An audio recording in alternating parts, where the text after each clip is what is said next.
Arizona sex crimes can be very complicated to navigate. If you have a loved one who needs some help or just some general information, it's really important to call someone who knows what they're talking about.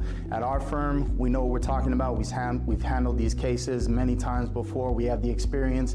Now, Arizona, generally, there's going to be a requirement to register if you're convicted or your loved one's convicted of a particular sex offense. Now, that registration information is used and put into a database. At some point, a person who is convicted of a sex offense is going to do an evaluation, and that information from that evaluation is going to be used to determine that person's level of risk.